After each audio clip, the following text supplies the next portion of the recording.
Tenía 24 años cuando terminé en las escalinatas de tribunales de la ciudad de Buenos Aires llorando. Había ido a buscar un patrocinio gratuito como una madre soltera que iba a ser, estando embarazada, sabiendo que no iba a haber un padre del otro lado. La violencia institucional que recibí fue enorme.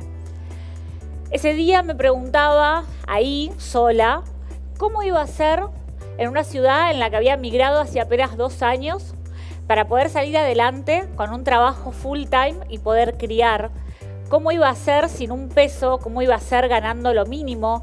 ¿Cómo iba a ser con los sueños que había ido a buscar? Y de repente ahora estaba embarazada y tenía un nuevo futuro que no había planificado. Soy María Florencia Freijo, soy escritora, politóloga y divulgadora en temas de género. Desde el año 2015 escribo, divulgo en redes, en medios. Sin embargo, ya escribía desde antes, buscando un poco poder sacar afuera todo lo que vivía, sobre todo desde esa maternidad en soledad, ¿no? Como catarsis. También un poco reconstruyendo mi historia y reconstruyendo una desigualdad que de alguna manera se había gestado desde el primer momento en el que estaba en la panza de mi mamá. Siempre digo que nací en una situación de violencia de género y de desigualdad, porque cuando mi mamá estaba embarazada, mi papá la corrió de la casa, le dejó de pagar el alquiler, le dejó de pagar los alimentos, ellos ya separados, en ese momento no existía todavía el divorcio, y dentro de una violencia patrimonial, emocional, psicológica y económica de mi padre hacia mi madre, de alguna manera mi mamá postergó todos sus sueños, los guardó en un pañuelo y volvimos hacia la casa de esos abuelos en donde mi mamá empezó exclusivamente a criar. El circuito de la denuncia por violencia de género no lo aprendí con el feminismo, lo aprendí a los 14 años cuando el ex marido de mi mamá sentenció que nos iba a matar una noche.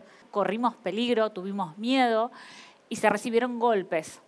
Esa noche estuvimos en la comisaría y en ese momento no había tantas leyes como hay hoy.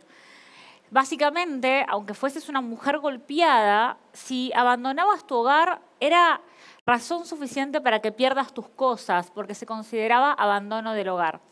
Las siguientes semanas tuvimos que vivir en ese hogar, ahí, pese a que no sabíamos si peligraba nuestra vida o no, yendo al colegio, sonriendo, como si nada pasara. Me acuerdo que dormíamos con una escalera que tapaba la puerta de entrada de la habitación que compartíamos con mi hermana, junto con mi mamá, y un cuchillo por si las amenazas se hacían realidad. A los 16 años aborté. Por supuesto que toda esa educación había hecho que yo no supiera cómo preservarme. Por supuesto que fui la puta, por supuesto que fui juzgada, por supuesto que él no se hizo cargo, que él no fue cuestionado y por supuesto que aborté en soledad. Aborté con mi mamá, pero abortamos solas. A las semanas de abortar, tuve una clase que para mí fue un quiebre en mi vida, un punto de conocimiento que fue un antes y un después. Fue mi primera clase de sociología en el secundario. Ese día la docente hablaba de Foucault, hablaba del castigo y hablaba también de lo sexual, ¿no? Que analiza Foucault desde su teoría. Y ese día yo recibí la información de que mi historia, la historia de mi vida, tenía que ver con algo que no era personal, tenía que ver con algo social, con algo estructural. Yo no conocía la teoría social en ese momento con 16 años. Yo no conocía lo que era la desigualdad estructural, la desigualdad de género. Pero algunas herramientas, algunas palabras que ella decía, lejos de aburrirme, me hicieron angustiar mucho. Yo terminé esa clase llorando. Ese día yo me di cuenta que yo no era la que estaba mal, yo no era la que estaba rota, yo era el síntoma de una sociedad que naturalizaba por años, por siglos, la violencia hacia nosotras. Ese día yo me di cuenta que mi vida formaba parte de un sistema que es perverso. Fui a la universidad, empecé a recorrer un camino de teoría al estudiar ciencias políticas que me permitió, ¿no?, darle sustento a toda esa historia. Empecé a reconocer autoras y empecé a reconocer que no leíamos autoras, pero empecé a buscarlas. De alguna manera me empecé a interesar en el feminismo, pero hasta ahí. Yo decía, no soy feminista ni machista, soy femenina, pero con el tiempo vinieron los encuentros nacionales de mujeres, vinieron las historias, vino el femicidio de Romina Tejerina, ¿no? Vinieron esos sucesos sociales que nos marcaban de lleno y empecé a interesarme por la teoría feminista que me permitía poder explicar un poco cómo había sido mi pasado. Años después, la historia es conocida. Me recibí, viajé a la capital federal para trabajar y quedé embarazada y fui madre soltera. De alguna manera repetí, obviamente, historias para entender mi pasado y todas las herramientas que tenía, bueno, no fueron suficientes para que eso no pasara. Me sentí muy vulnerable, me sentí muy sola y tuve muchísimo miedo. Yo también me la pasaba por las tardes, me acuerdo de enero, con los 40 grados de la ciudad de la furia, llorando en la puerta de la casa del progenitor para que se hiciera cargo, para que me escuchara, para que volviera, o al menos para poder reclamar en la justicia lo que sabía que iba a ser un camino en soledad. Mi familia me decía que me vuelva a Mar del Plata, que renunciara a mis sueños porque ahora era madre y otra persona tenía esa prioridad. Yo sabía que si renunciaba a los sueños que había ido a buscar, de alguna manera esa frustración se le iba a transmitir a mi hijo y no quería eso. Entendí que la maternidad es la institución primaria en donde se refuerzan todas las desigualdades que tenemos las mujeres. Las mujeres desde el día 1 que se vuelven madres, se vuelven para esta sociedad invisibles. La historia de las mujeres es la historia de la invisibilización de sus luchas, es la historia del silencio. En todas partes del mundo, más allá de la cultura en donde esa mujer esté, la mujer está en una situación de subordinación, la mujer está en una situación de dominación. Las estadísticas no son opiniones, nos permiten ver números en donde efectivamente entendemos que todas las cifras de la dignidad humana, las mujeres estamos en situaciones de inferioridad.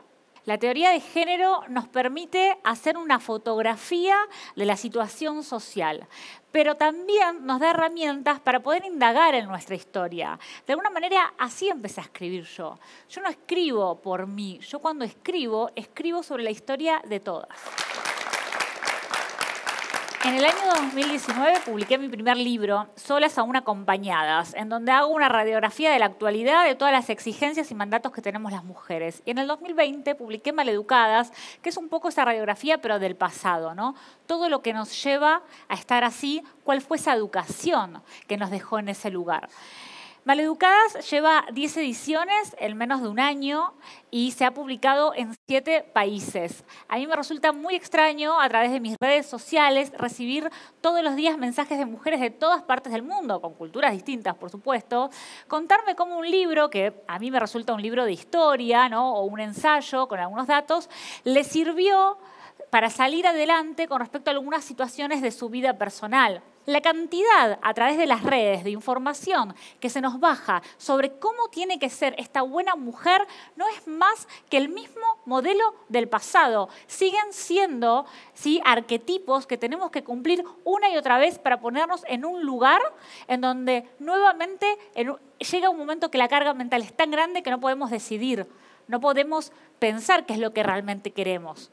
Tal vez muchos piensen que yo tuve un final feliz, pero mi final feliz me lo permitió la educación, me lo permitió sobre todo el saber, no la educación formal, no el haber podido ir a la universidad, sino el poder haber visto a través de los datos, a través de las herramientas. Y ese final feliz me permite hoy tratar, por lo menos desde mi lugar, de darle, ¿no?, una continuidad en la historia a esas otras mujeres que están buscando su final feliz. Cada día que las mujeres me escriben, mujeres de todas las edades, que leyeron el libro con sus madres, que leyeron el libro con sus abuelas, nietas, madres, abuelas que me van a ver juntas cuando doy una charla, por ejemplo, de alguna manera ese final se abre, ¿no? Y empiezan nuevos comienzos. Estoy convencida, porque esta es mi historia, que a través de la formación, a través del conocimiento, a las mujeres se les cae un velo que una vez que se le cae a una, funciona como puerta de entrada para que otra mujer también se libere, la que le sigue. No me gustan las épicas del empoderamiento, ¿sí?, pero sí me gusta lo que siente y expresa cada mujer cuando por fin aprende a decidir teniendo información y sobre todo conociendo la historia de las mujeres del pasado. fuimos silenciadas, invisibilizadas y fuimos relegadas del acceso al conocimiento, de la formación, ¿no? Del conocimiento universal, del sentido común. Esto no fue casualidad, esto fue adrede. Y si de alguna manera se nos quitó de estos lugares en los que sí pudieron estar los varones, tuvo una función social, y fue la función social de que las mujeres estuviéramos en esta sociedad participando siempre como damas de compañía. A ese lugar no queremos volver nunca más, no queremos ser nunca más esas mujeres que están todo el tiempo agradando ante la mirada externa, que están callando y que no saben ver esas desigualdades y que no las pueden denunciar. Hoy somos las mujeres que alzamos la voz.